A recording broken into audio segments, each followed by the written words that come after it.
और चलिए आगे बढ़ते बात होगी पाकिस्तान की। आधी रात को ही मतगणना रोकी गई। सेना ने रात में 8 घंटे मतगणना बंद कराई। रात में सेना मुख्यालय पहुंचे चुनाव आयुक्त शहबाज शरीफ भी रात में सेना मुख्यालय पहुंचे। पाकिस्तान में आधी रात को मतगणना रोकी गई।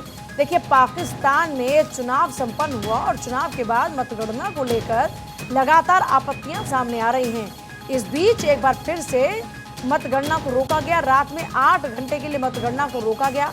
पाकिस्तान में आखिरकार कौन निजाम होगा, किसके हाथों में होगी पाकिस्तान की बागडोर, कौन संभालेगा इस बार पाकिस्तान की सत्ता? खस्ता हाल में पाकिस्तान इस वक्त है और ऐसे में बड़ा सवाल यह है कि इस बार अगला पीएम कौन होगा।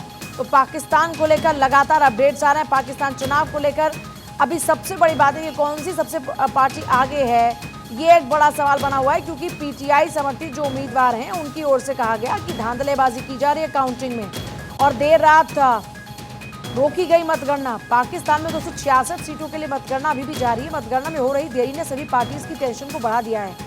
अभी तक 218 सीटों के नतीजे आ चुके हैं। इनमें से 83 सीटों पर इमरान खान की पार्टी पीटीआई समर्थक निर्दलीय, 65 सीटों पर नवाज शरीफ की पार्टी पीएमएलएन और 42 सीटों पर बिलावल भुट्टो जरदारी की पार्टी पीपीपी, एक पर मौलाना फजलपुर रहमान की पार्टी और जेयूआईएफ और 27 सीटों पर दूसरी छोटी पार्टीज के उम्मीदवार को जीत मिली है। पिछली रात नवाज शरीफ ने आवाम को संबोधित करते हुए दावा किया था कि उनकी पार्टी को सबसे ज्यादा सीटें मिल रही हैं और वो सरकार बनाने के लिए दूसरी सभी पार्टी से बातचीत कर रहे हैं। यानी अभी तक किसी पार्टी को पूर्ण बहुमत नहीं मिला।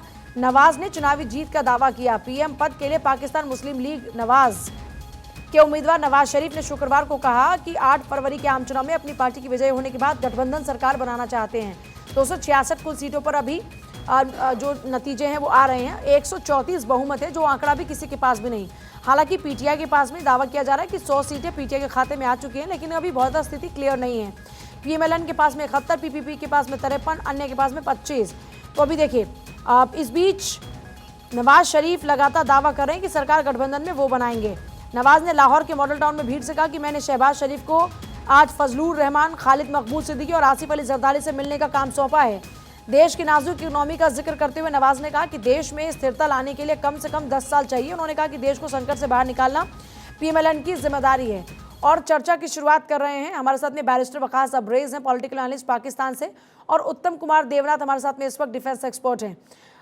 वकास अब्रेज साहब, आप ही के साथ शुरुआत करते हुए, क्योंकि सरकार किसकी होगी इसको लेकर स्थिति साफ नहीं। अलग अलग नेता दावा कर रहे हैं कि हमारी सरकार होगी, हमारी सरकार होगी, वहीं बहुमत अभी तक किसी के पास नहीं। क्या स्थिति है अभी पाकिस्तान की?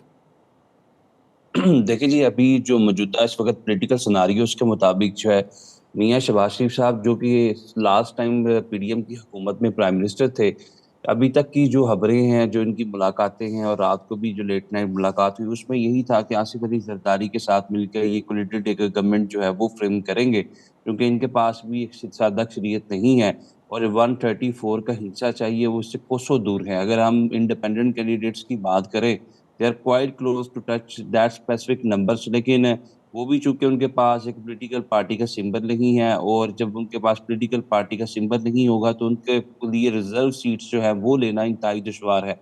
लिहाजा रिजर्व सीट्स भी उनको ही दी जाती है जिनके पास एक पॉलिटिकल पार्टी का सिंबल हो।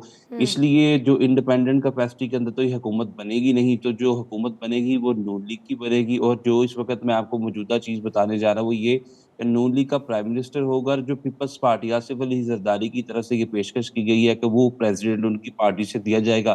तो जो इस वक्त एक्सपेक्टेड चीज़ वो यही है कि मियाँ शहबाज शरीफ जो है वो पाकिस्तान के आइंदा आने वाले वक्त के प्राइम मिनिस्टर होंगे, और एट द सेम टाइम जो आसिफ अली जरदारी जिनका ताल्लुक पीपल्स पार्टी से, जो पीपल्स पार्टी को हेड करते हैं आफ्टर डिमाइस ऑफ मोहतरमा बेनज़ीर भुट्टो, वो जो है वो पाकिस्तान के नेक्स्ट प्रेसिडेंट होंगे।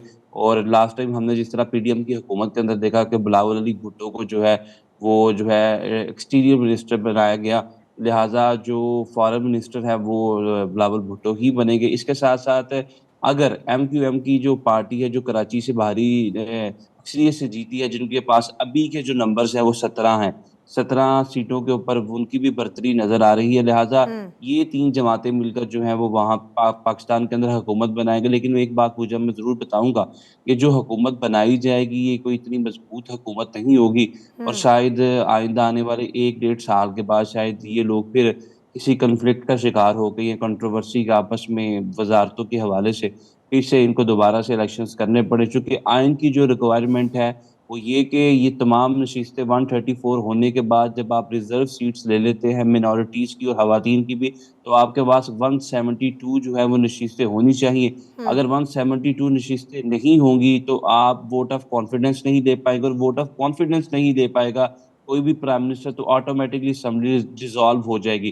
तो ये आइन की रिक्वायरमेंट है जो पाकिस्तान का 1973 का आइन है। तो मैं ये समझता हूँ कि आइनी रिक्वायरमेंट अगर पूरी ना हुई किसी भी सूरत और इनकी आपस में कंट्रोवर्सीज़ हुई, और जिस तरह खान साहब के पास वो नंबर्स नहीं थे और वोट ऑफ नो कॉन्फिडेंस इनकी हुकूमत को घर भेजा गया था आज से 2 साल पहले, इसी तरह शायद जो मौजूदा हुकूमत बनने जा रही है, इसकी जो लाइफ़ है वो मोर देन 1 ईयर और 2 ईयर नहीं हो सकती, चूँकि ये मैक्सिमम भी चली तो शायद 1 या 1.5 साल चलेगी, और और ये उसके बाद पाकिस्तान के लिए अल्टीमेटली अच्छी इन दोनों खबर तो लोगों नहीं है।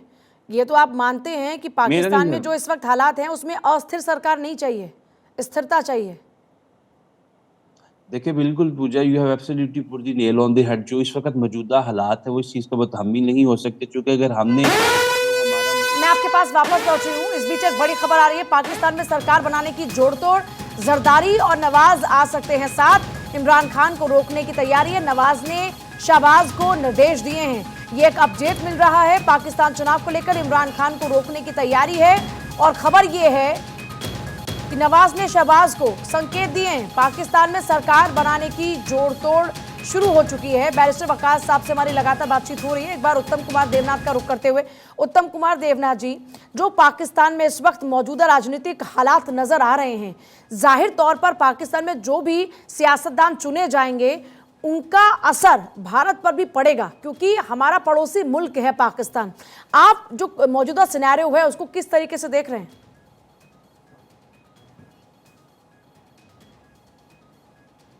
सर सुन नहीं पा रही मैं उत्तम जी आपकी बात को, एक बार अनम्यूट कीजिएगा उत्तम जी।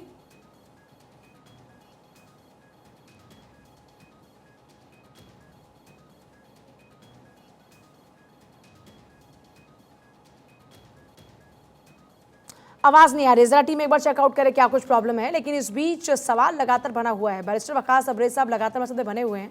बैरिस्टर वकास अब्रेज साहब, जो हम बातचीत कर रहे थे कि एक अस्थिर सरकार इस वक्त पाकिस्तान के लिए बिल्कुल भी अच्छी नहीं है, और जाहिर तौर पर अब जब हर देश आगे बढ़ने की दौड़ में आगे बढ़ रहा है, तो इस बीच ये सिचुएशन मुझे लगता है कि किसी के लिए भी सुखद नहीं है।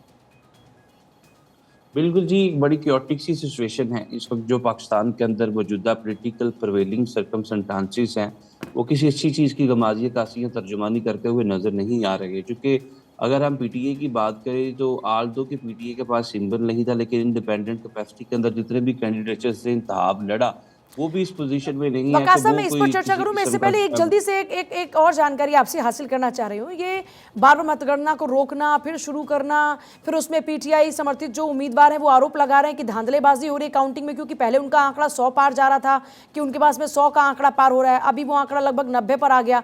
तो ये सब क्या चल रहा है वहाँ?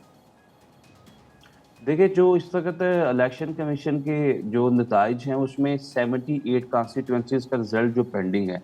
इसके अलावा जो आपने अपनी स्क्रीन के ऊपर रिजल्ट चलाया, वो हमारे जो इस वक्त पाकिस्तान के टॉप 5 न्यूज़ चैनल्स हैं उसके मुताबिक का वो रिजल्ट जो है वो अनाउंस किया जा रहा है। लेकिन जो इस वक्त इलेक्शन कमीशन का रिजल्ट है वो 78 कॉन्स्टिट्यूंसीज के रिजल्ट अभी भी पेंडिंग थे, जो अभी अनाउंस होने वाले थे। लेकिन जो हमारे निजी टीवी चैनल्स हैं, पाकिस्तान के प्राइवेट चैनल्स हैं, उन टॉप 5 चैनल्स का कंसेंसस इस चीज़ के ऊपर ही है, बिल्कुल जो आपने अपनी स्क्रीन के ऊपर जो है वो नंबर शो किए हैं।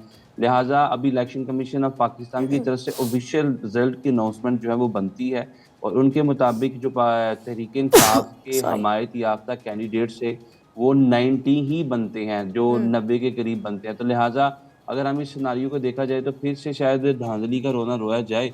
लेकिन मैं ये समझता हूँ कि किसी भी पार्टी के लिए नेक शुगर नहीं है, चाहे वो इंडिपेंडेंट कैपेसिटी में कंटेस्ट करने वाले पीटीए, पीटीआई के जो है हमायत याफ्ता कैंडिडेट्स हों, चाहे वो नून लीग हो, चाहे वो पीपल्स पार्टी हो या एमपीएम हो, कोई भी जी जी। पॉलिटिकल पार्टी इस वक्त सादा अक्सरियत नहीं रखती। लिहाजा एक बड़ा मुश्किल और कठिन या एक दुश्वार मरहला है तमाम पॉलिटिकल पार्टीज के ठीक। लिए। तो पूजा, मैं ये जो चीज़ आपको गोशगुजार करने जा रहा था वो यही है कि शायद इतने मुश्किल हालात के अंदर और सब कॉन्टिनेंट की सियासत देखी जाए तो यहाँ पे इक़्तिदार की जो हवस है, जी, उसके जी। बाद मेरा नहीं यार कि कभी भी कोलिडेटेड गवर्नमेंट ठीक और है। पाकिस्तान के साबिक तजुर्बों को या एक्सपेरिमेंट्स ठीक को है। सामने रखा जाए तो वक़ार ये साहब, इस हुकूमत आप चर्चा करेंगे इस लंबे पे अरसे के लिए विस्तार से, शायद ना लेकिन इस चले। बीच कुछ